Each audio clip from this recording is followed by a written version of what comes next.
Bom dia, meus amores, tudo bem com vocês? Mais um dia de aula, né? Hoje é terça-feira, então nós temos aqui a nossa aula de história. Mas antes de começar a nossa aula, eu vou passar aqui para vocês aquela velha dica de estudo, né? Que sempre eu venho falando com vocês. Primeira dica: procurem um lugar que esteja calmo, tranquilo, silencioso e bem arejado. A segunda dica: tenha sempre perto de você o seu estojo, né? Contendo lápis, borracha, lápis de cor, tudo que for necessário para a realização da sua atividade. E a última dica: tenha sempre perto de você o seu material didático, ou seja, o seu livro. Tá? Como a aula é de história, então você vai pegar o seu livrinho de história e vai deixar pertinho de você, juntamente com o seu livro de reforço. Bom, já falei para vocês, já passei as dicas, né? Todas de estudo. Preste atenção na aula para que você não venha perder o foco, tá bom? Então vamos ao vídeo. A vida nas aldeias e nas cidades. Então, hoje a nossa aula de história vai ser sobre a vida nas aldeias e na cidade. Em 19 de abril, celebra-se o Dia do Índio. Ótima oportunidade para que você se pergunte: como vivem hoje os primeiros habitantes do Brasil? Muito tempo já se passou desde que os portugueses chegaram aqui e conheceram esses povos, né? Cheio de tradições, de cultura.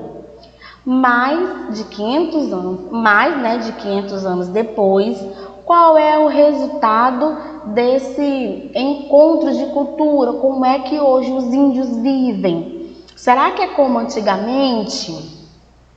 Então, pegue o seu cocá e embarque nessa viagem ao mundo indígena moderno. Nós sabemos que tudo foi modificado, né? Tudo se fez novo. Então, hoje nós vamos aprender como os índios vivem, né? Nas aldeias e nas cidades. Então, essa é a nossa aula de hoje. Como aconteceu essa mudança, né?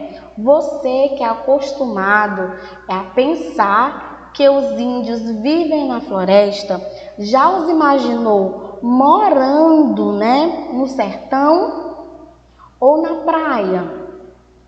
Pois saiba que isso é comum, especialmente na região Nordeste.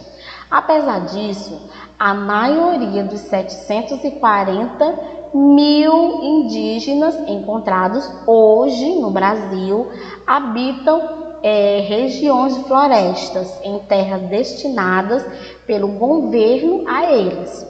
Muitas dessas terras ficam no estado do Amazonas, mas também existem grupos indígenas nos outros estados da região norte e da região centro-oeste, além do nordeste e do sudeste. Tá bom? Então, eles estão espalhados aí por essas regiões, né? Região norte, nordeste, centro-oeste e sudeste também. Apesar disso, a maioria dos 740 mil indígenas encontrados hoje no Brasil habita nas regiões de florestas, em terra destinada pelos governantes a ele. Nessas terras, os índios vivem em aldeias em que geralmente eles mesmos produzem o seu próprio alimento. As famílias se ajudam e as crianças, elas são criadas livremente. Os índios atuais, né, eles absorveram diversas práticas que não pertencem à sua cultura. Muitas crianças indígenas frequentam escolas mantidas nas aldeias pela Fundação Nacional do Índio e aprendem o português. Mas isso não quer dizer que os indígenas tenham abandonado suas tradições, seus rituais, suas religiões e suas danças. Agora que você já conhece essa mistura cultural, não vai se surpreender tanto ao descobrir que os índios chegaram às grandes cidades, em lugares como Manaus, São Paulo, né? Eles têm movimentos organizados. Assim, conseguem manter uma vida coletiva de cooperação e promover encontros em que mantém sua atividade, né? E rituais. Segundo a FUNAI, apenas recentemente, a sociedade começa a se conscientizar que os índios são parte integrante da vida nacional. Assim, os índios brasileiros participam da política do país, elegendo candidatos, ajudando na elaboração de leis e compartilhando problemas relacionados ao meio ambiente, à política, à economia, à saúde e à educação. Essa foi a nossa aula de hoje. Esse conteúdo está no livro de vocês de História, certo? Se você tiver ficado na dúvida, basta acessar o nosso site www.escolapequenospassos.com.br e você pode ver o vídeo quantas vezes você quiser. Eu volto na próxima semana com novos conteúdos. Beijo, pessoal. Até a próxima. Tchau!